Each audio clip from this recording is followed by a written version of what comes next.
Hello aspirants, कैसे हैं आप सभी। उम्मीद है आप सभी सेफ होंगे।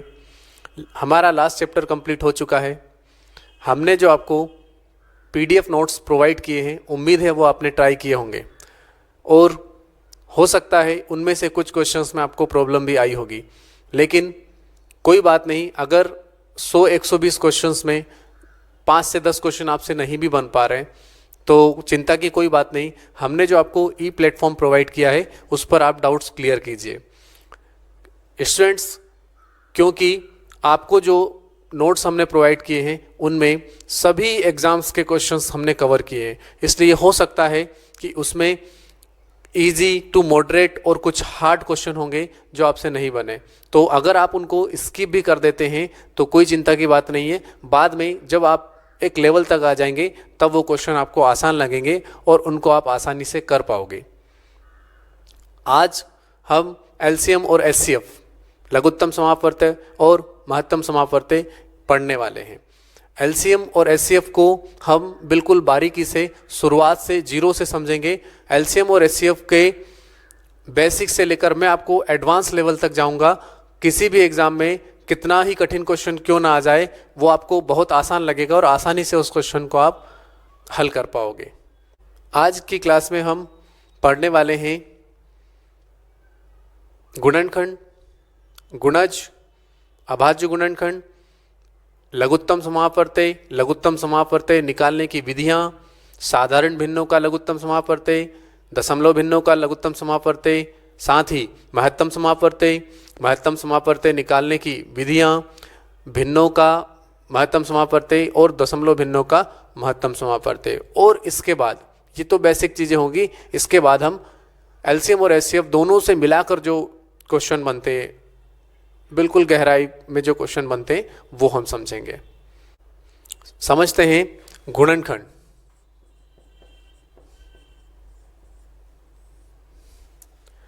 किसी संख्या को पूर्णतः विभाजित करने वाली संख्याएं उस संख्या के गुणनखंड कहलाती है। जैसे अगर हमने बोला 12 के गुणनखंड क्या क्या होंगे, तो 12 के गुणनखंड प्रत्येक वह संख्या जो 12 को विभाजित कर देगी 12 का गुणनखंड कहलाएंगी। जैसे क्या 1 से 12 में भाग चला जाता है, तो हम बोलेंगे 1 12 का गुणनखंड है। क्या 2 से 12 में भाग चला जाता है, हाँ, तो हम बोलेंगे कि 2 भी 12 का गुणनखंड है। क्या 3 से 12 में भाग चला जाता है, 4 से 12 में भाग चला जाता है और 6 से। तो कहने का मतलब है हम ये बोलेंगे कि ये सभी 12 के गुणनखंड है।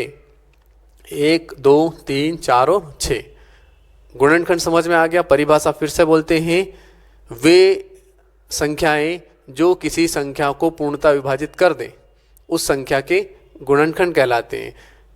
अब समझते हैं गुणज या मल्टीपल।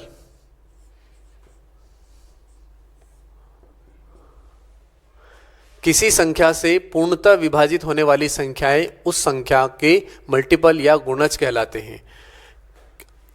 3 से हम समझेंगे। जैसे 3 के गुणज क्या क्या हो सकते हैं, तो हम बोलेंगे 6, 9, 12, 18, 30, 33, 36। प्रत्येक वह संख्या जो 3 से विभाजित हो, 3 से जो भी विभाजित होंगी वो सब 3 के गुणज हैं। गुणज समझ में आ गया। या हम अगर साधारण भाषा में समझे, हम बोलते हैं पहाड़े में जो भी आते हैं या मल्टीपल्स, तो 3 के गुणज क्या क्या है, 6, 9, 12। प्रत्येक वह संख्या जो 3 से विभाजित हो जाएगा उसे हम 3 का गुणज कहेंगे। गुणज आपको समझ में आ गया। अब समझते हैं अभाज्य गुणनखंड। अभाज्य गुणनखंड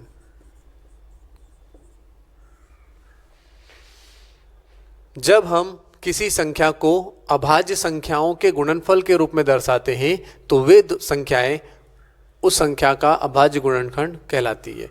जैसे अगर हमने बोला 6 के अभाज्य गुणनखंड क्या होंगे, तो 6 को ऐसे नंबर में हमें गुणनखंड बताने हैं जो अभाज्य संख्या हो। जैसे 2 और 3, क्या 2 और 3 का गुणा करने पर 6 होगा। फिर इसके अलावा हमने अगर बोला 12 के अभाज्य गुणनखंड क्या होंगे, यहाँ से आपको और अच्छे से समझ में आएगा। हम ये बोलेंगे कि 12 का गुणनखंड हम बोल सकते हैं 2 गुणा 6, 2 गुना 6, और हम बोल सकते हैं 3 गुना 4, और हम बोल सकते हैं 1 गुना 12। तो अब इसमें से अभाज्य गुणनखंड कौन से कहलाएंगे? अभाज्य गुणनखंड ये नहीं होंगे। ये इसलिए नहीं होंगे क्योंकि 2 और 6, ये 2 और 6 ध्यान से देखोगे तो 2 का गुणज हो गया 6, आपस में एक दूसरे से विभाजित नहीं होने चाहिए। अभाज्य गुणनखंड हम उसे कहेंगे। 3 4, 3 और 4 यहाँ अभाज्य गुणनखंड होंगे क्योंकि 3 और 4 आपस में एक दूसरे से विभाजित नहीं हो रहे। इसके बाद 1 और 12 ये भी अभाज्य गुणनखंड नहीं है। तो अभाज्य गुणनखंड आपको समझ में आ गया होगा। अब हम समझते हैं लघुत्तम समापवर्त्य या एलसीएम।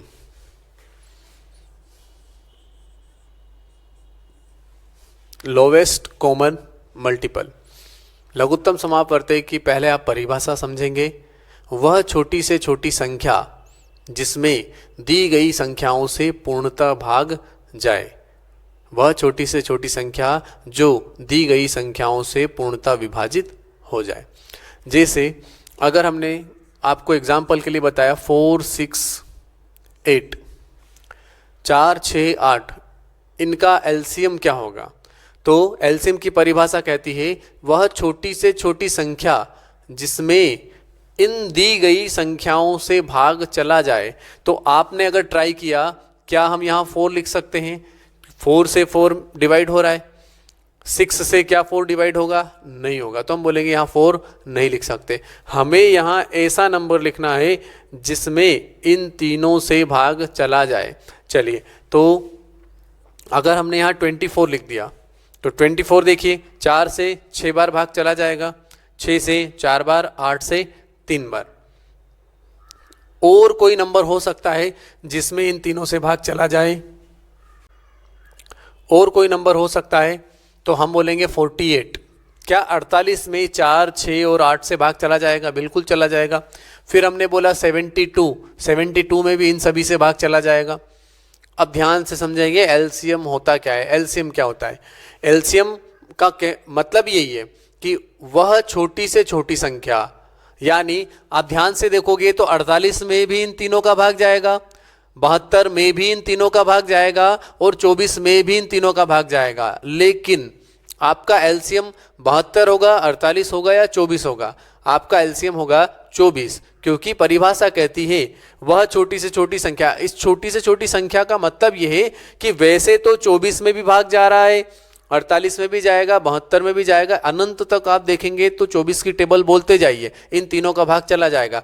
लेकिन उन सभी संख्याओं में सबसे छोटी संख्या कौन सी है? 24 है। सबसे छोटी संख्या कौन सी है? 24 है। तो वह छोटी से छोटी संख्या जिसमें इन तीनों का भाग चला जाए उसे इन तीनों का एलसीएम कहते हैं। आशा है आपको समझ में आया होगा। एलसीएम परिभाषा आपको अच्छे से याद कर लेनी है, क्योंकि अगर आपको एलसीएम और एचसीएफ की परिभाषा ही अच्छे से याद ना हो तो आगे बहुत कठिनाइयां हैं। इसलिए आप इसको अच्छे से याद करें। वह छोटी से छोटी संख्या जिसमें दी गई संख्याओं से पूर्णतः भाग जाए। और जब मैं एचसीएफ भी पढ़ा दूंगा, एलसीएम भी पढ़ा दूंगा, और एलसीएम एचसीएफ दोनों को अच्छे से, दोनों को मर्ज करके फिर से परिभाषा आपको याद करवाऊंगा। अब समझते हैं एलसीएम निकालने की विधियां। तो एलसीएम निकालने की कई विधियां हैं। पहले हम बेसिक मेथड पर ध्यान देंगे, उसके बाद हम ये देखेंगे कि क्वेश्चंस को जल्दी हल करने के लिए कौन सी मेथड हमें काम आने वाली है। तो अलग अलग क्वेश्चंस पर डिपेंड करेगा कि हम कौन सी मेथड उसमें अप्लाई करें। तो सबसे पहले हम बेसिक मेथड ही सीखते हैं।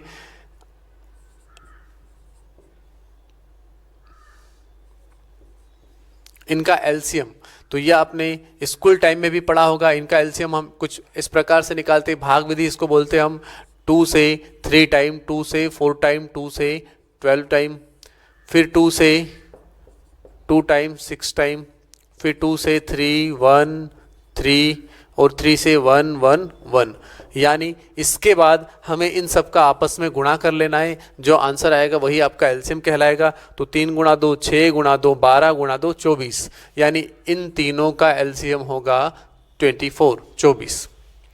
एक मेथड तो ये है, ये आपको पहले से भी आती होगी। इस मेथड में कुछ स्टूडेंट्स को ये कन्फ्यूज़न होता है कि क्या ज़रूरी है कि पहले 2 से ही भाग देना है, क्या हम पहले 3 से भाग दे सकते हैं, या क्या हम पहले 5 से, 4 से या 8 से। अगर कोई बड़ा नंबर हो, यहाँ से 6, 8, 24 तो ठीक है, अगर कोई बड़ी संख्या होगी तब ज़रूरी है कि हम 2 से ही भाग दें। तो ध्यान से सुनिएगा मैं क्या बोल रहा हूँ। कोई ज़रूरी नहीं है कि आप पहले छोटी संख्या से ही भाग दें, लेकिन एक बात का ध्यान रखना है, आप अभाज्य संख्या से ही भाग दे सकते हैं। आप अभाज्य संख्या से कभी भी भाग दे सकते हैं। मान लीजिए आपको यहाँ 2 से भाग नहीं देना है, आप नहीं दीजिए, 3 से देना है, 3 से भाग दीजिए, 5 से, 7, जितनी भी अभाज्य संख्या है, अभाज्य संख्याओं के क्रम बदल सकते हैं। अभाज्य संख्याओं का कोई क्रम नहीं होगा, आप कैसे भी भाग दे सकते हो, आपका आंसर हमेशा सही आएगा। ये बात आप ध्यान रखें, कभी भी भाज्य संख्या से भाग नहीं देना है। भाज्य संख्या से आपको भाग कभी नहीं देना है। हाँ, अगर भाज्य संख्या से भाग देना है तो उसका भी एक नियम है। भाज्य संख्या से भाग देने के लिए आपको सभी संख्याओं में भाग जाना चाहिए। अगर आपकी सभी संख्याओं में भाग जा रहा है तो आप भाज्य संख्या से भाग दे सकते हैं। मैं क्या आपको समझा रहा हूँ, ये भाज्य संख्या का मतलब क्या है, मैं आपको इसको समझाता हूँ। जैसे ये 6, 8, 24, मान लीजिए आपको इसमें किसी दूसरे नंबर से भाग देना है। मान लीजिए आपको 4 से भाग देना है, तो 4 से भाग आप दे सकते हैं क्या? अब ये डिपेंड करेगा कि 4 से सभी में भाग जाना चाहिए। अगर 4 से सभी में भाग जाएगा तो दे देंगे। यहाँ देखिए 8 में जाएगा, 24 में जाएगा, लेकिन 6 में नहीं जाएगा, तो हम 4 से भाग नहीं दे सकते। बस मैं आपको ये समझा रहा हूँ। अगर आपको 4 से भाग देना है, यानी 4 भाज्य संख्या है, तो आपको सबका ध्यान रखना पड़ेगा। लेकिन अभाज्य संख्या में कोई नियम नहीं है, आप कभी भी पहले और बाद में भाग दे सकते हैं। तो एक मेथड तो ये हो गई आपको एलसीएम निकालने की मेथड, जो कि एक ट्रेडिशनल मेथड है। अगली एक और मेथड में आपको एक शॉर्ट ट्रिक समझा रहा हूँ, फैक्टर से हम उसको करेंगे। तो उसके लिए आपको इसी जो हमने नंबर लिए थे वही देख लेते हैं, 24, 6, 8, 24। इसको हल करने के लिए इसका एलसीएम निकालने के, जब आप क्वेश्चंस हल करेंगे तो क्वेश्चंस आपको 30 सेकेंड, 40 सेकेंड, 15 सेकेंड में हल करना होता है एग्जाम में। तो वहाँ इतना टाइम नहीं होता है कि हम ये हो गए शुरू, इसलिए आपको कुछ बेसिक छोड़कर शॉर्ट ट्रिक्स अपनानी होती है। चलिए इसमें देखते हैं। एक मेथड ये भी है कि आप इनमें सबसे बड़ी संख्या देखिए, सबसे बड़ी संख्या कौन सी है, 24, और सबसे बड़ी संख्या को अभाज्य गुणनखंड में कन्वर्ट कीजिए, यानी उसके छोटे छोटे टुकड़े कीजिए, ऐसा हम बोल सकते हैं। तो 24 को हम लिख सकते हैं 2 गुणा 3, 6 और गुणा 4 भी बोल सकते हैं, 6 चौक 24, या 2 गुणा 2, दो बार आप लिख सकते हो। लेकिन कोशिश करें कि ज़्यादा मल्टीपल आपको, ज़्यादा गुणनखंड आपको नहीं लिखना पड़े। यानी आपने, क्योंकि अगर आप ज़्यादा लिखोगे तो फिर वही टाइम वाली बात है, आपको टाइम भी बचाना है। तो हमने जैसा हमें पहली बार में समझ आ जाए वैसे हमने इसके खंड कर लिए। तो हमने लिखा 2 × 3 × 4, 2 गुणा 3, 6, 6 चौक 24, 24 के गुणनखंड हो गए।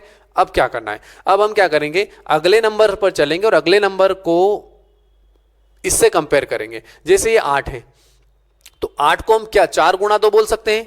8 को हम 4 गुणा 2 बोल सकते हैं। तो हम देखिए 4 और 2 इसमें पहले से ही छुपे हैं, तो हमने 8 को इग्नोर कर दिया कि 8 का काम तो हो गया। फिर हम चलते हैं 6 पर, तो हमने 6 का देखा, 3 गुणा 2, 6, इसमें पहले से ही छुपा हुआ है, हमने बोला ये 6 का भी काम हो गया। यानी यही आपका एलसीएम है। इन सबको गुणा कर लीजिए, आपका एलसीएम आ जाएगा। तो ये 24 ही है।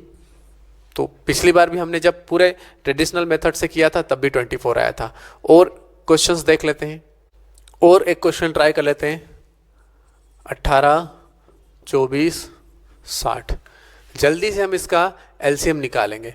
चलिए, इसका एलसीएम निकालने के लिए सबसे पहले मैंने आपको बताया सबसे बड़ा नंबर कौन सा है, 60, 60। तो 60 के हम गुणनखंड करेंगे। तो 60 के गुणनखंड हमने यहाँ, आप चाहे तो 6 लिख लीजिए, और हमें पता है 6 गुणा 10, 10 छंके 60 होता है। तो हमने 10 को ये 5 और 2 लिख दिया। ये आपको समझ में आ गया। 6 पंजे 30 गुणा 2, 60 गुणनखंड हमने कर लिए। ये गुणनखंड चाहे तो ये 3 × 2 भी लिख सकते हैं, लेकिन हमें जल्दी करना है, ठीक है। अब हम चलते हैं 24 पर। हमें पता है 24 के गुणनखंड में 6 चौक 24 होता है, 6 गुणा 4, तो 6 तो पहले से आ चुका है।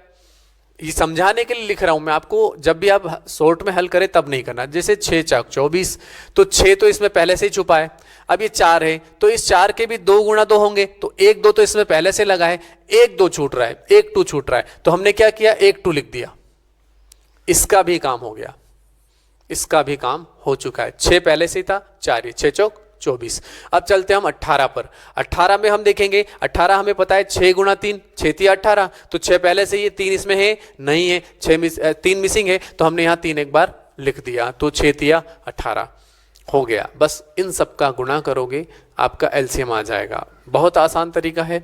चलिए तो करते हैं। 6 5 30 और 3 गुणा 2 6 गुणा 2 12 और 12 3 36 360।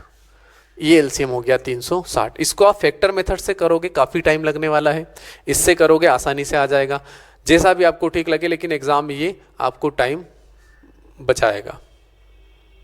एक और मेथड देखते हैं एलसीएम निकालने की। 6 12 15।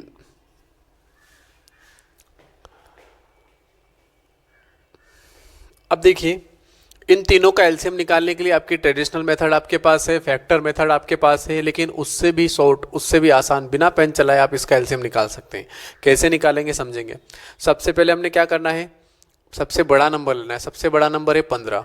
फिर हम क्या करेंगे, सोचेंगे कि क्या 15 में बाकी दोनों नंबर का भाग जा रहा है, नहीं जा रहा है, तो 15 का पहाड़ आगे बढ़ाएंगे, यानी 15 की टेबल आगे बढ़ाएंगे। 15 गुणा 2 30, 30, क्या 30 में इन दोनों का भाग जा रहा है, नहीं जा रहा है, तो 15 की टेबल और आगे बढ़ाएंगे।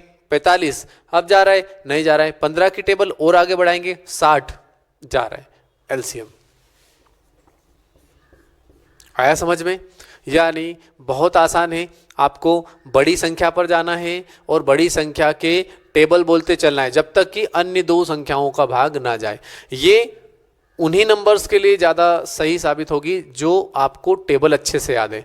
और जब हम क्वेश्चंस आगे दूसरे चैप्टर्स के क्वेश्चंस हल करेंगे, वहाँ जब हमें एलसीएम की ज़रूरत लगेगी तो सबसे ज़्यादा हम इसी को अप्लाई करेंगे, क्योंकि इसी से हमारे जब क्वेश्चन बनते हैं तो क्वेश्चन में लगभग वही नंबर होते हैं जिनकी टेबल हमें आती है। तो ये हमें हेल्प करने वाली है मेथड। चलिए और देख लेते हैं।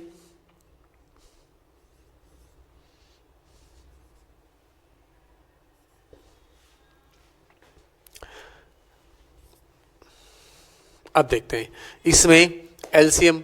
तो हम देखते हैं सबसे बड़ी संख्या कौन सी है, 12।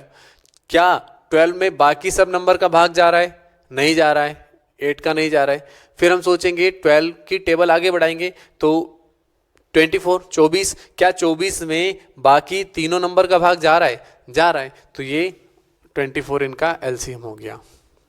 बहुत आसान है, प्रैक्टिस करेंगे आप। जब भी आपको ऐसे क्वेश्चंस मिले जहां आपको टेबल याद हो तो आप इस तरीके से एलसीएम निकालेंगे, और जब हम आगे पढ़ेंगे तो और अच्छे से प्रैक्टिस होगी आपकी। साधारण भिन्नों का एलसीएम और दशमलव भिन्नों का एलसीएम निकालने से पहले हम एचसीएफ सीखेंगे। क्यों? क्योंकि एचसीएफ हमें उसमें हेल्प करने वाले। तो पहले हम एचसीएफ समझते हैं। एचसीएफ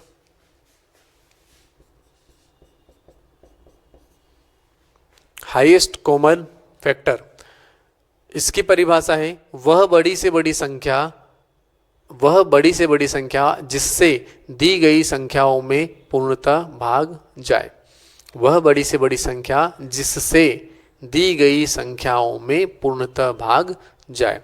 तो एचसीएफ कैसे निकालेंगे, एचसीएफ की मेथड क्या क्या होंगी, विधियां क्या क्या होंगी। सबसे पहले तो आप सब ट्रेडिशनल मेथड जो आपकी है उसी को समझें।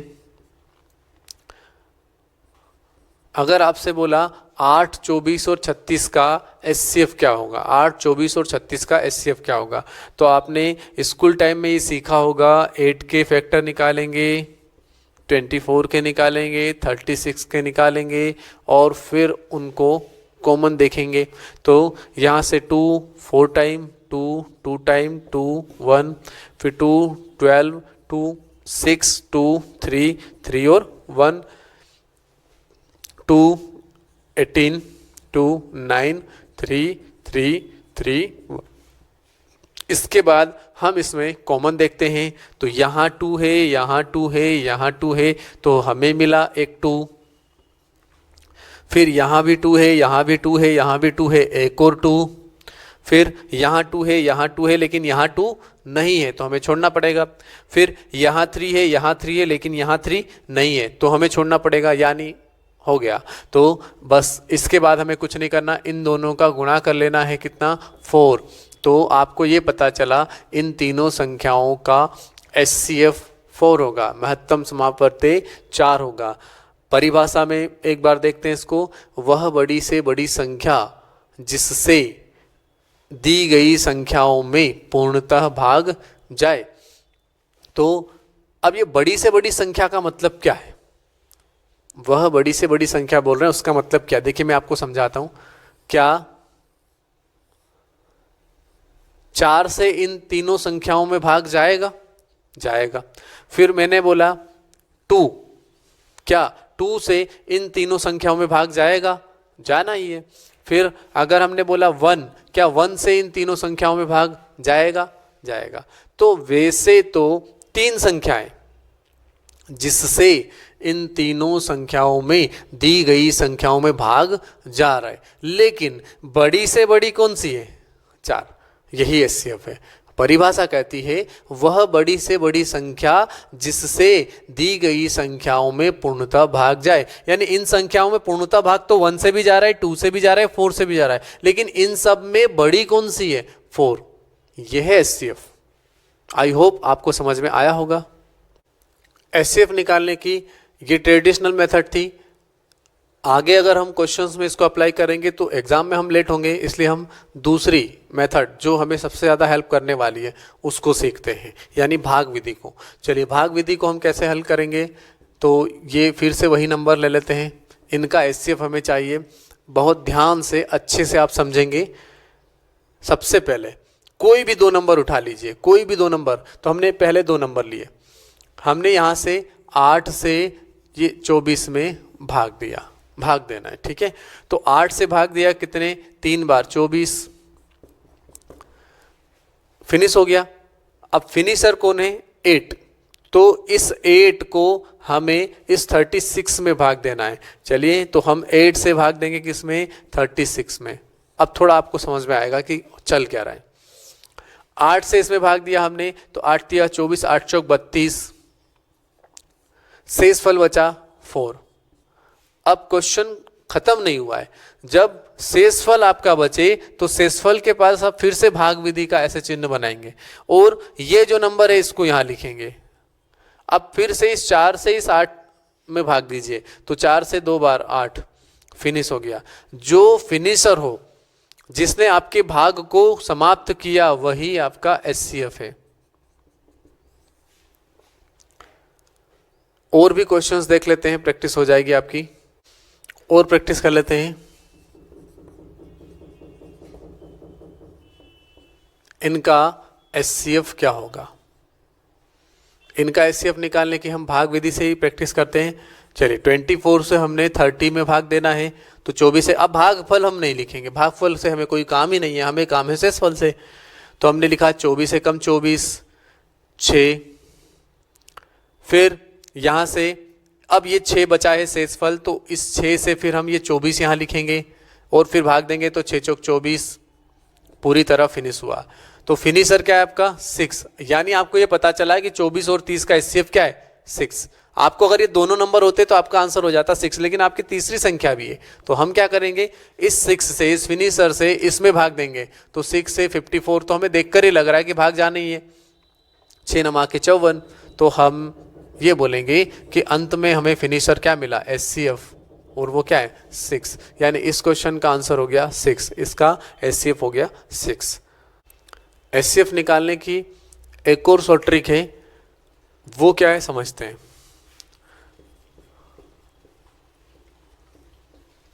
उस मेथड को सीखने के पहले आपको ये बात अच्छे से समझनी होगी कि किसी भी 2 संख्याओं का अंतर उनके HCF से कम नहीं होता है। या इसको दूसरी भाषा में हम कह सकते हैं, किन्हीं 2 संख्याओं का HCF उनके अंतर से अधिक नहीं होता है। यानी ध्यान से देखेंगे, 24 और 30 का अंतर कितना, 6। तो हम ये पक्का कह सकते हैं कि 24 और 30 का एचसीएफ कभी भी 6 से ऊपर नहीं जाएगा। बात समझ में आई आपको? किसी भी दो संख्याओं का एचसीएफ उनके अंतर से अधिक नहीं होता है। तो अब देखो एक क्वेश्चन कितने आसानी से हम एचसीएफ बता देते। हम ये देखते इनमें दो कौन सी संख्याएं जो सबसे करीब है। सबसे करीब कौन कौन सी, 30 और 54 करीब है, 24 और 54 करीब है, या 24 और 30 करीब है? तो हम बोलेंगे 24 और 30 करीब है। तो हमने 24 और 30 का अंतर लिया 6। अब हमें पता है कि 1 2 3 4 5 6 इनमें से कोई इनका एक एचसीएफ होगा। तो हम सबसे बड़ा नंबर 6 ही देख लेते हैं। तो 6 से इसमें भाग जा रहा है, इसमें भाग जा रहा है, इसमें भाग जा रहा है, 6 इनका एचसीएफ होगा। बहुत आसान तरीका है। हमने एलसीएम पढ़ लिया, एचसीएफ पढ़ लिया। एलसीएम कैसे निकालते हैं, एचसीएफ कैसे निकालते हैं, दोनों हमने समझ लिया। अब एलसीएम और एचसीएफ दोनों को साथ में मैं आपको परिभाषाओं को समझाने की कोशिश करता हूं कि किस प्रकार आप इसको लॉन्ग टाइम याद रख सकते हो। 8, 24, 36 ये आपकी संख्याएं हैं, ये आपकी संख्याएं। और अगर आपसे बोला जाए कि इन तीनों संख्याओं का एलसीएम क्या होगा, तो आप एक फॉर्मेट है, ये फॉर्मेट हमेशा याद रखोगे तो आपको कभी भी एलसीएम की परिभाषा रटने की जरूरत नहीं होगी। हमेशा याद रखोगे कि एलसीएम हमेशा ऊपर हम लिखते हैं। एलसीएम ऊपर क्यों लिखते हैं? क्योंकि परिभाषा कहती है वह छोटी से छोटी संख्या जिसमें दी गई संख्याओं से पूर्णतः भाग जाए। मतलब आपकी संख्याएं भाग दे रही है। आपको बस इतना समझ में आ जाए कि एलसीएम हमेशा भाग लेता है। किससे भाग लेता है? संख्याओं से, जो दी गई संख्या होती है उनसे। तो आप कभी भी एलसीएम की परिभाषा नहीं भूलेंगे। एलसीएम हमेशा भाग लेता है, यानी आपकी जो भी संख्या आपसे इन्होंने पूछी है वह ऐसी होनी चाहिए जिसमें इन तीनों से पूर्णतः भाग चला जाए। तो वह छोटी से छोटी और वह बड़ी से बड़ी, तो ये तो आप अच्छे से सीख लोगे, इसमें कोई प्रॉब्लम नहीं। लेकिन कॉन्सेप्ट क्या है? छोटी से छोटी संख्या जिसमें दी गई संख्याओं से भाग जाए, यानी एलसीएम हमेशा ऊपर लिखेंगे।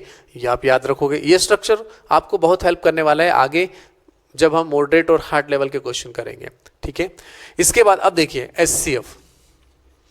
हम हमेशा एचसीएफ को नीचे लिखेंगे। क्यों? क्योंकि हमारा एचसीएफ इन दी गई संख्याओं में भाग देता है। कैसे? अगर आपसे बोला है इन तीनों का एचसीएफ क्या है, तो अभी थोड़ी देर पहले हमने ट्राई किया था, 4 आया था। 4 से इसमें भी भाग जा रहा है, इसमें भी भाग जा रहा है और इसमें भी भाग जा रहा है। 6 से इसमें चला जाएगा, इसमें चला जाएगा, इसमें नहीं जाएगा। 8 से इसमें चला जाएगा, इसमें चला जाएगा, इसमें नहीं जाएगा। यानी अब देखिए एचसीएफ हम नीचे क्यों लिखते हैं? हमारी परिभाषा कहती है वह बड़ी से बड़ी संख्या जिससे दी गई संख्याओं में पूर्णतः भाग जाए। यानी इस बार आपका एचसीएफ भाग दे रहा है।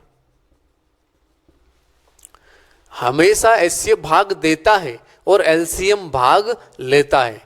तो आप ये स्ट्रक्चर ध्यान रखोगे कि संख्या बीच में, एलसीएम ऊपर, एचसीएफ नीचे। अगर माइंड में पिक्चर बनी है, आपको पूछा एलसीएम की परिभाषा, आप सोचोगे एलसीएम में भाग लगता है तो दी गई संख्याओं से भाग चला जाए एलसीएम। और आपसे पूछा एचसीएफ क्या, तो आप बोलोगे वह संख्या जिससे संख्याओं में, दी गई संख्याओं में भाग चला जाए। तो आप एलसीएम और एचसीएफ इस स्ट्रक्चर से बहुत अच्छे से समझ सकते हो कि संख्याएं बीच में होगी, एलसीएम ऊपर होगा, एचसीएफ नीचे होगा। ये बात आपको अच्छे से ध्यान रखना है। अब हम समझते हैं भिन्नों का एलसीएम।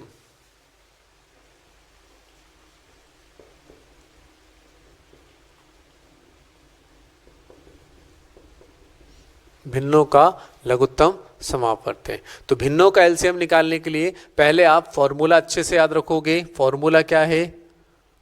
अंशों का एलसीएम बटे हर का एचसीएफ। जब भी आपको भिन्न दिए हो और आपसे एलसीएम पूछा जाए तो आप ये फॉर्मूला लगाएंगे, अंशों का एलसीएम बटे हर का एचसीएफ। एग्जाम्पल के थ्रू समझते हैं। एक एग्जाम्पल लेते हैं, 3/8, 5/12 और 9/16। इन तीनों का एलसीएम हमसे पूछा है, इन तीनों संख्याओं का एलसीएम बताइए, इन तीनों भिन्नों का एलसीएम बताइए। तो हमारा फॉर्मूला क्या कहता है, जब भी भिन्न का एलसीएम निकालना हो, अंश और हर ये तो सब जानते हैं, तो अंश का एलसीएम यानी 359 का एलसीएम क्या होगा, 359 का एलसीएम। अभी मैंने आपको शॉर्ट ट्रिक सिखाई थी कि अगर हमें टेबल याद हो तो हम जल्दी से निकालेंगे। सबसे बड़ी संख्या 9, क्या 9 में इन दोनों का भाग जा रहा है, नहीं जा रहा है, 9 की टेबल आगे बढ़ाओ, 18 नहीं जा रहा है, 27 नहीं जा रहा है, 36 नहीं जा रहा है, 45 जा रहा है, 9 5 45। तो हमने कुछ नहीं करना, 9 की टेबल बोलते चलना है, बोलते चलना है जब तक इन दोनों का भाग ना जाए। जैसे ही भाग चला जाए हम बोल देंगे इनका एलसीएम क्या हो गया, 45।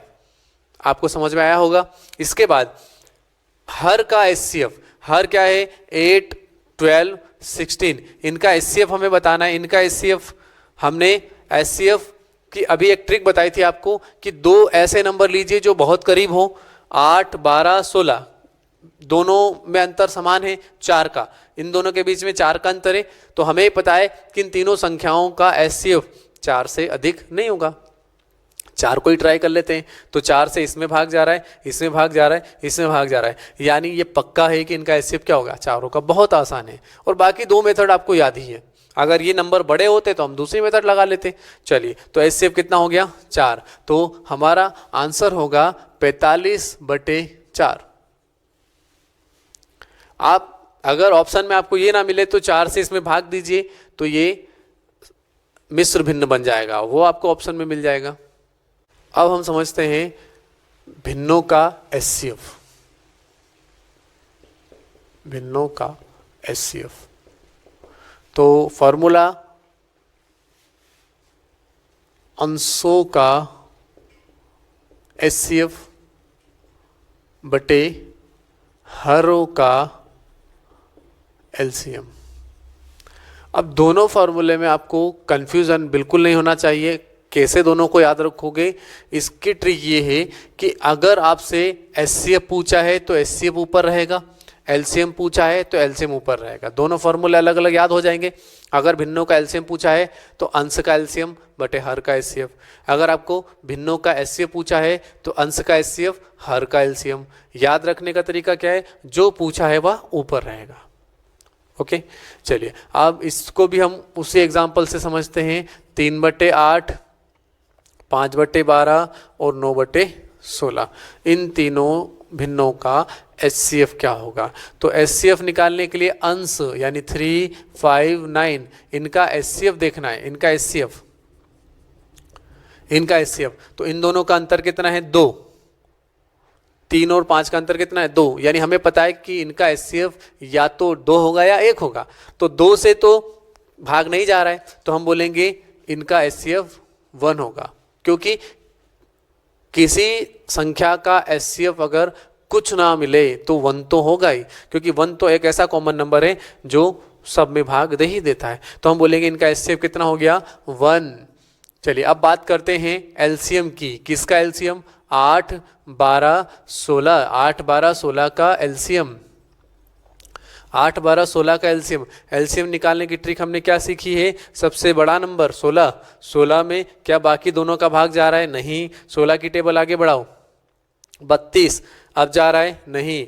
16 से और आगे बढ़ाइए, 32 फिर 48, क्या 48 में 12 और 8 का भाग जा रहा है, जा रहा है। तो हम बोलेंगे इनका एलसीएम कितना, 48। अगर आपको ये मेथड आसान लगे तो ठीक, नहीं तो फैक्टर मेथड आपके पास है, उससे आप कर सकते हो। इसके बाद मैंने आपको एक और फैक्टर मेथड बताई, भाग विधि बताई, सब कुछ भी कर सकते हो, ठीक है। फिलहाल मुझे ये आसान लगा, मैंने आपको ये बता दिया। तो ये हो गया 1/48 इस क्वेश्चन का आंसर। आते हैं इससे क्वेश्चन एग्जाम में। ये दोनों मेथड आपको याद रखना है, भिन्नों का एलसीएम कैसे निकालते हैं और भिन्नों का एचसीएफ कैसे निकालते हैं। बहुत आसान मेथड है, जब भी क्वेश्चन आए आसानी से आप आंसर बना सकते हैं। अब हम एक और महत्वपूर्ण कॉन्सेप्ट समझते हैं, घातांकों का एलसीएम और एचसीएफ। तो घातांक में एलसीएम किस प्रकार निकाला जाता है और एचसीएफ कैसे निकाला जाता है, समझते हैं। घातांक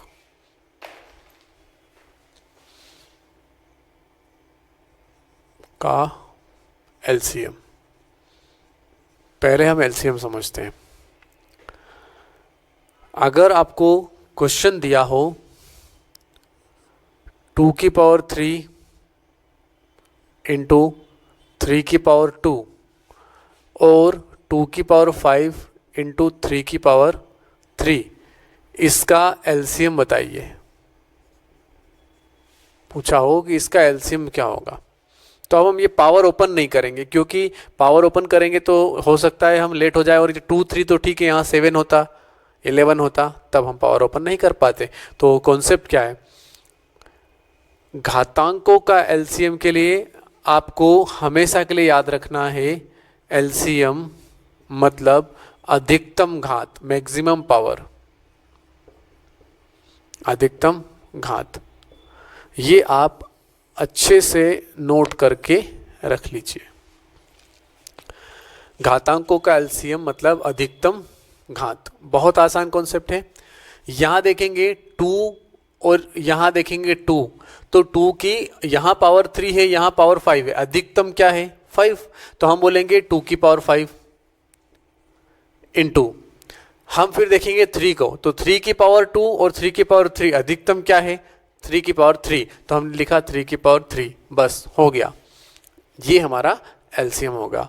अब एलसीएम अगर आप परिभाषिक रूप में समझोगे तो क्या इसमें ध्यान से देखेंगे, इस संख्या में इसका भाग चला जाएगा, बिल्कुल चला जाएगा। 2 की पावर 5 इंटू 2 की पावर 3 में जब हम 2 की पावर 3 इंटू 3 की पावर 2 से भाग देंगे तो ये इसको काट देगा, इसकी तो इसकी पावर 2 हो जाएगा, और ये इसको यहाँ से 2 की पावर 1 हो जाएगा, यानी बिल्कुल ये भाग जा रहा है।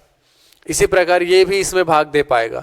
तो एलसीएम उसी को कहते हैं, वह छोटी से छोटी संख्या जिसमें दी गई संख्याओं से भाग चला जाए।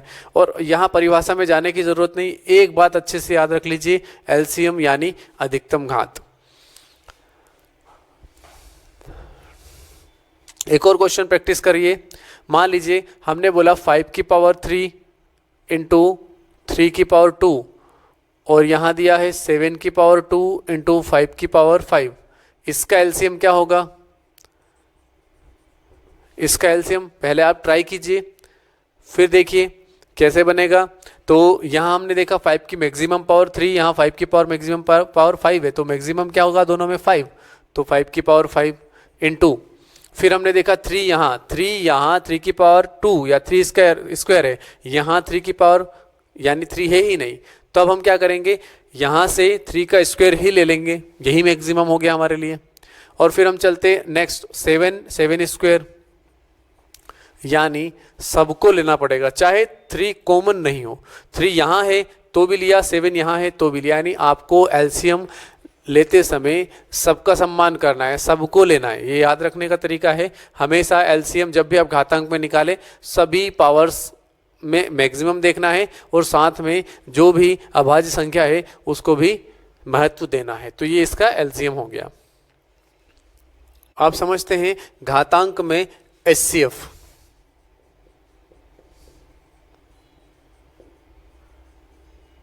घातांक में एचसीएफ कैसे निकालेंगे। अभी हमने क्वेश्चन दिया था 2 की पावर 3, 3 की पावर 5, 2 की पावर 2, 3 की पावर 6 मान लीजिए ऐसे दिया। तो अब इनमें एचसीएफ हम कैसे निकालेंगे। एचसीएफ में, एलसीएम और एचसीएफ में बिल्कुल विपरीत हो गया। जब हमने एलसीएम लिया था तो हमने बोला था अधिकतम घात, हम एचसीएफ में बोलेंगे घातांक का एचसीएफ बराबर न्यूनतम घात, मिनिमम पावर, न्यूनतम घात। साथ में ध्यान रखोगे न्यूनतम घात तो होगी, लेकिन वह आपको ध्यान रखना है कि वह कॉमन नंबर की हो। जो पावर आप ले रहे हो वह कॉमन नंबर भी होना चाहिए। चलिए, तो जैसे एचसीएफ हमें देखना है तो एचसीएफ हम बोलेंगे 2 की पावर 3, 2 की पावर 2, तो अभी न्यूनतम क्या है 2 की पावर 2, फिर 3 की पावर 5, 3 की पावर 6, न्यूनतम क्या है 3 की पावर 5। ये हो गया एचसीएफ। एचसीएफ परिभाषा कहती है वह बड़ी से बड़ी संख्या जिससे इसमें और इसमें दोनों में भाग चला जाए। तो इस संख्या से इसमें भाग देकर देखिए भाग चला जाएगा, 2 का स्क्वायर इसको 1 टाइम, यहाँ से 1 बचेगा, फिर 3 पावर 5 पूरा काट देगा, यानी बिल्कुल जा रहा है, यहाँ से यहाँ दोगे यहाँ भी भाग जाएगा। चलिए, समझ में आ गया होगा आपको। एलसीएम देख लेते हैं, इसका एलसीएम भी हम निकाल ही लेते हैं। एलसीएम क्या होगा, एलसीएम क्या होगा, और ये जो कॉमन लिखा है इसका अर्थ क्या है मैं अभी अगले एग्जांपल में आपको समझाता हूँ। तो एलसीएम यानी यहाँ से हमें देखना है एलसीएम मतलब अधिकतम घात, तो 2 की पावर 3, 2 की पावर 2, तो 2 की पावर 3 और 3 की पावर 5, 3 की पावर 6, तो 3 की पावर 6, ये एलसीएम ये एचसीएफ। इतना आपको समझ में आ गया होगा। चलिए अब ये कॉमन का मतलब क्या था एचसीएफ में वो समझते हैं। अगर हमने दिया 2 की पावर 3, 5 का स्क्वायर, 7 का क्यूब, 5 का क्यूब, इसका एचसीएफ बताइए, इसका एचसीएफ बताइए। तो आप सोचेंगे एचसीएफ का मतलब क्या था, न्यूनतम घात, मिनिमम पावर। तो हम यहाँ देखेंगे 2 की पावर 3, तो 2 यहाँ नहीं है। अब ध्यान रखना हमने एचसीएफ में वही लेना है जो दोनों में कॉमन हो। 2 इधर है, 2 यहाँ नहीं है, तो हम 2 यहाँ नहीं लेंगे। क्यों नहीं लेंगे ये भी मैं आपको बस समझाता हूँ, पहले आप इसका आंसर बना लीजिए। तो 2 हम नहीं लेंगे, फिर हम चलते 5 पर, 5 का स्क्वायर, 5 का क्यूब, मिनिमम क्या है 5 का स्क्वायर, तो हमने लिखा 5 का स्क्वायर, फिर इनटू, फिर हम देखेंगे 7 का क्यूब, 7 इधर है, 7 इधर नहीं है, तो 7 को हमें छोड़ना पड़ेगा, यानी बस हो गया, यही इसका एचसीएफ होगा। अब हम कॉमन क्यों लेते हैं, देखिए एचसीएफ का मतलब होता है यह संख्या इसमें भाग दे दे। मान लीजिए आपने 2 का क्यूब यहाँ ले लिया होता, तो आप इस संख्या में इससे भाग देकर देखिए, देख लेते हैं एक बार। 2 का क्यूब इंटू 5 का स्क्वायर डिवाइडेड बाय 5 का स्क्वायर इंटू 2 का क्यूब, तो ये इसको इससे भाग चला गया, कट गया, इससे हमने इसमें भाग दिया, भाग चला गया। जब हम इस संख्या में इसका भाग देते हैं तो हमने लिखा 7 का क्यूब इंटू 5 का क्यूब डिवाइडेड बाय 5 का स्क्वायर इंटू 2 का क्यूब। चलिए तो 5 का स्क्वायर तो इसको यहाँ से 1 पावर हो जाएगी, काट देगा, लेकिन 2 का भाग नहीं जा रहा है, और 2 का भाग नहीं जा रहा है, तो यहाँ से हमें समझ में आया कि ये संख्या इसमें भाग दे देगी, लेकिन ये संख्या इसमें भाग नहीं दे पाएगी, और अगर भाग नहीं दे पा रही तो वो एचसीएफ होगा नहीं। इसलिए हमेशा जो कॉमन नंबर होगा उसी की पावर यहाँ लिखी जाती है, कॉमन संख्या ही यहाँ लिखी जाती है। लेकिन एलसीएम में ऐसा नहीं है, क्योंकि एलसीएम में प्रत्येक नंबर होना चाहिए आपके एलसीएम में, प्रत्येक नंबर अगर एलसीएम में होगा तभी उस नंबर का उसमें भाग जा पाता है। तो बहुत आसान सा कॉन्सेप्ट है, एलसीएम अधिकतम घात, एचसीएफ न्यूनतम घात। इसको याद रखने का एक और तरीका बताता हूं मैं आपको। जैसे आपने एलसीएम की परिभाषा याद की है, वह छोटी से छोटी संख्या, एचसीएफ की परिभाषा याद की है, वह बड़ी से बड़ी संख्या। आगे की परिभाषा आपको याद है, लेकिन यहाँ से एक ट्रिक होगी कि जब आपको घातांक में एलसीएम निकालना हो तो हम याद करेंगे इसकी बेसिक डेफिनेशन क्या है, वह छोटी से छोटी संख्या, लेकिन घातांक में ये बिल्कुल विपरीत हो जाएगा, अधिकतम घात। एचसीएफ में हम बोलते हैं वह बड़ी से बड़ी संख्या, लेकिन घातांक में बिल्कुल उल्टा हो जाएगा, न्यूनतम घात। तो इस प्रकार इसको आप आसानी से हल कर पाओगे। अब क्वेश्चन प्रैक्टिस कर लेते हैं घातांक में, देख लेते हैं कि आपने कितना सीखा। A square B cube C 5, ये एक संख्या है। 15 A B square C cube, ये आपकी दो संख्याएं हैं। इन दोनों का एलसीएम और एचसीएफ अगर आपने सही निकाल दिया तो समझ लीजिए ये कॉन्सेप्ट आपको समझ में आ गया। चलिए तो पहले हम एलसीएम निकालते हैं। एलसीएम निकालने के लिए हमने क्या सीखा है, ये वही नंबर है जैसे अभी 2, 3, 5 लिखा था, यहाँ एबीसी चर राशि एक्स वाई जेड आ जाएगा, एग्जाम में बनते हैं इससे क्वेश्चन, तो बहुत अच्छे से ध्यान से आप समझेंगे। और अगर किसी को डाउट लग रहा है तो वीडियो को फिर से रिवर्स में जाकर देखिए मैंने आपको क्या समझाया है। चलिए तो ए क्यूब ए स्क्वायर, ए यहाँ स्क्वायर में है, ए यहाँ सिंगल है, तो हमने एलसीएम में क्या सीखा है, एलसीएम में अधिकतम घात, तो हमने लिखा ए स्क्वायर। फिर बी क्यूब बी स्क्वायर, तो हम लिखेंगे बी क्यूब, और सी क्यूब, तो हम लिखेंगे सी क्यूब। चलिए चर राशि को आपने हल कर दिया, वेरिएबल हल हो गया, ए बी सी आपने हल कर दिया, लेकिन क्या 5 और 15 को भी हल करना पड़ेगा? करना पड़ेगा। 5 और 15 तो इनका एलसीएम तो हमें अच्छे से आता है। 5 और 15 को हम नंबर की तरह ट्रीट करेंगे और चर राशियों को अलग तरीके से ट्रीट करेंगे। तो 5 और 15 का वैसे ही हमें एलसीएम पता है, 5 और 15 में बड़ी संख्या 15 है, 15 में 5 से भाग जा रहा है, यानी इनका एलसीएम हो गया 15। तो हम बोलेंगे इनका एलसीएम हो गया 15 ए स्क्वायर बी क्यूब सी क्यूब, ये इनका एलसीएम होगा। चलिए अब एचसीएफ समझते हैं। एचसीएफ, तो एचसीएफ क्या कहता है? एचसीएफ कहता है इन सब में से आपको कॉमन नंबर लेना है। तो पहले हम नंबर को नंबर की तरह ट्रीट करेंगे। 5 और 15 का एचसीएफ क्या होगा? 5 और 15 दोनों में 5 से भाग जा रहा है, बड़ी से बड़ी संख्या 5 ही है जिसमें दोनों से भाग जाएगा। चलिए अब चर राशि को समझते हैं। यहाँ a और यहाँ a, इसमें हम देखते हैं न्यूनतम घात है a। फिर b की बात करेंगे, b क्यूब b स्क्वायर, तो न्यूनतम है b स्क्वायर। c और c क्यूब, यहाँ न्यूनतम है c, यानी आपका एचसीएफ होगा 5a square 5ab square c। घातांक में एलसीएम और एचसीएफ आपको अच्छे से समझ में आ गया होगा। भिन्नों का एलसीएम अगर दशमलव में दिया है तब हम किस प्रकार से हल करेंगे वो समझते हैं। तो दशमलव में भिन्नों का एलसीएम या दशमलव भिन्न का एलसीएम सीधा हम क्वेश्चन से ही समझेंगे। क्वेश्चन अगर हमने दिया 0.36, 1.2 और 4.8 का एलसीएम क्या होगा? एलसीएम चेक करना है हमें, एलसीएम बताना है।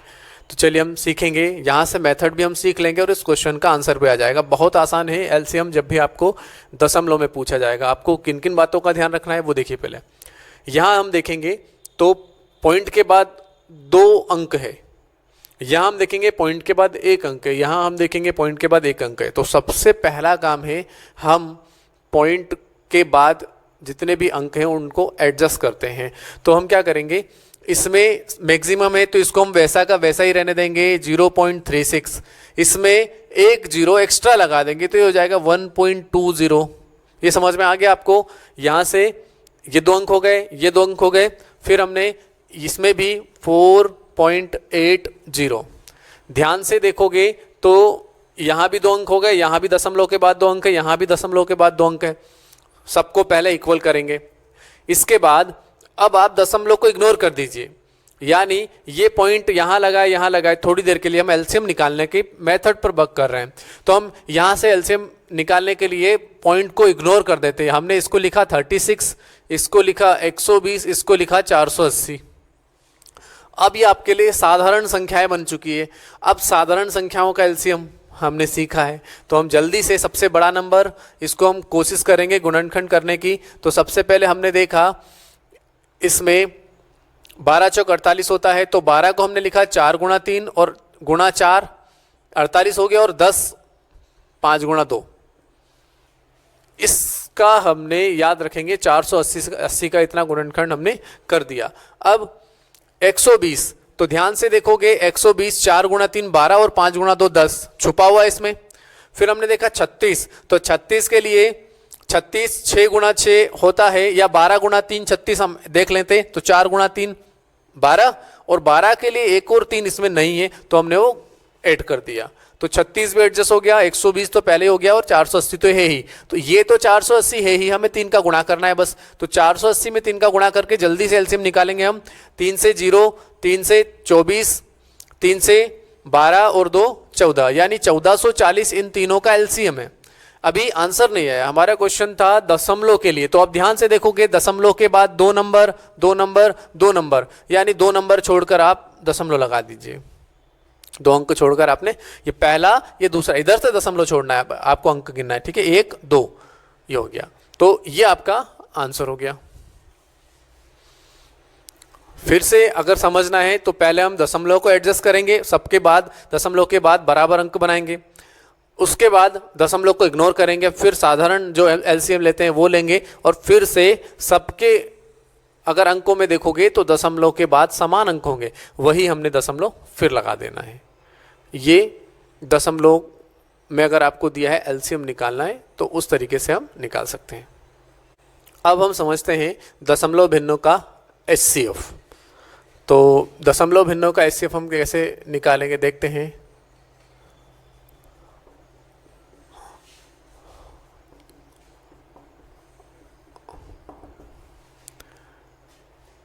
क्वेश्चन ले लेते हैं एक 0.6, 0.8, 36, 9.6, ये 3 आपकी संख्या है। अगर आपको पूछा है इनका एचसीएफ क्या है, तो वही मेथड हम यहाँ लगाएंगे जो हमने पिछले क्वेश्चन में एलसीएम निकालने के लिए किया था। सबसे पहले हम क्या करेंगे, दशमलव के बाद एडजस्ट करेंगे सबको समान रूप से। तो दशमलव के बाद 2 अंक है, यहाँ 1 है, आगे लिख लेते हैं 0.60, 0.36, 0 यहाँ है 9, तो 9.60।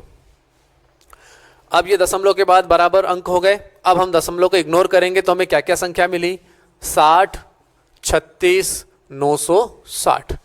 अब ये संख्याएं आपके लिए बिल्कुल आसान संख्याएं बन चुकी है। इनका एचसीएफ निकालना हमें आता है। इनका एचसीएफ निकालेंगे और फिर बाद में दशमलव लगा देंगे। बहुत आसान मेथड है और क्वेश्चन इससे एग्जाम में पूछे जाते हैं। तो चलिए इसके बाद क्या करेंगे, एचसीएफ निकालने के लिए हमने कई मेथड सीखी है। जो आपको मेथड ठीक लगे, मैंने आपको एक मेथड सिखाई थी, सबसे करीब नंबर देख लीजिए इन दोनों में, यहाँ ये दोनों करीब हैं और इनका अंतर कितना है, तो 60 और 36 का अंतर 24 होगा। अब 24 हमें ये पता चल गया कि एचसीएफ, इन तीनों संख्याओं का एचसीएफ 24 से बड़ा नहीं होगा। इन तीनों का एचसीएफ अगर 24 से बड़ा नहीं है तो हम कोशिश कर लेते हैं कि या तो 24 हो या 24 का कोई गुणनखंड, यानी 2, 4, 6, 12 या खुद 24। तो 24 से इसमें भाग नहीं जाता, फिर हम 24 से सबसे छोटा, सबसे बड़ा गुणनफल जो 24 का हो 24 के बाद, तो 24 से छोटा यानी ऐसी संख्या जिससे 24 में भाग जाए। एक तो 24 है, इससे छोटी है 12, तो हम 12 से भाग देकर देखते हैं। 12 से इसमें भी भाग जाएगा, इसमें भी भाग जाएगा, इसमें भी जाएगा। तो हमें ये पता चल गया कि अगर इसका आंसर 24 नहीं है तो 12 तो होगा ही होगा, यानी इसमें एचसीएफ इसका 12 होगा। अगर किसी को समझ में नहीं आता तो मैंने आपको एक मेथड ये सिखाई है, इस मेथड से भी आप एचसीएफ निकाल सकते हैं तीनों संख्याओं को भाग देकर। फिलहाल मैं आपको सिखा रहा हूं जल्दी कैसे निकालना है, ठीक है। चलिए अब हमारा एचसीएफ 12 है, लेकिन अभी क्वेश्चन ये था, तो क्वेश्चन हमने सीखा है कि अगर पॉइंट के बाद 2 अंक है तो पॉइंट के बाद 2 अंक है, तो इस बार हम क्या करेंगे, 100 से भाग दे देंगे। तो 100 से जब हम भाग देंगे तो ये हो जाएगा 0.12, ये आपका आंसर हो गया। तो एलसीएम निकालना और एचसीएफ निकालना दशमलव भिन्न में दोनों में लगभग एक जैसी मेथड है, आपको समझ में आ गई होगी।